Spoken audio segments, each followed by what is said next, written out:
సంఖ్యలు తెంచి స్వేచ్ఛను పంచినాం, ప్రజల ఆకాంక్షలను నిజం చేస్తూ ముందుకు సాగుతున్నాం. సీఎం రేవంత్ పాలకులం కాదు సేవకులం అన్న మాట నిలబెట్టుకుంటున్నాం.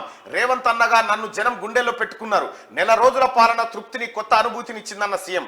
రాష్ట్రంలో నియంతృత్వపు సంఖ్యలను తెంచి కాంగ్రెస్ పాలనలో ప్రజలకు స్వేచ్ఛను పంచామని సీఎం రేవంత్ రెడ్డి అన్నారు. ప్రజల ఆకాంక్షలను నిజం చేస్తూ ముందుకు సాగుతున్నామని చెప్పారు. ఈ నెల రోజుల పాలన తనకు తృప్తిని కొత్త అనుభూతినిచ్చిందన్నారు. రాష్ట్రంలో కాంగ్రెస్ ప్రభుత్వానికి నెల రోజులు పూర్తయిన సందర్భంగా ఆయన ఆదివారం ట్వీట్ చేసిండు. ఆ ట్వీట్ లో ఈ అంశాలను చెప్పిండు. మేము పాలకులం కాదు సేవకులం. ఇదే పెద్ద మాట. తెలంగాణ ప్రజలకు అసలు వాస్తవానికి కేసీఆర్ను ఉంచాలా దించాలా అనేటువంటి అంశాన్ని ఎన్నుకునే సమయంలో ప్రజల ముందు కనిపించినాయి అహంకారము, గర్వము, దొరతనము, పెత్తనము, ఇటువంటి అంశాలు ప్రజల ముందు కనిపించినాయి.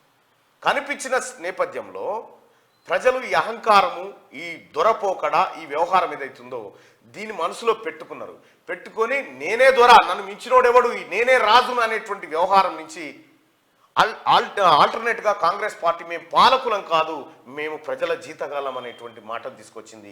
ప్రజలు అందుకోసం కాంగ్రెస్ పార్టీ వైపు వచ్చి నిలబడ్డారు, ఈ పదం వైపు వచ్చి నిలబడ్డారు. కాబట్టే ఆ పదాన్ని నిరూపిస్తూ, ఆ పదాన్ని నిజం చేస్తూ ముఖ్యమంత్రి రేవంత్ రెడ్డి గారు పాలకులం కాదు సేవకులు అన్నమాట నిలబెట్టుకుంటున్నాం అనేటువంటి గట్టి మాటను చెప్తా ఉన్నారు.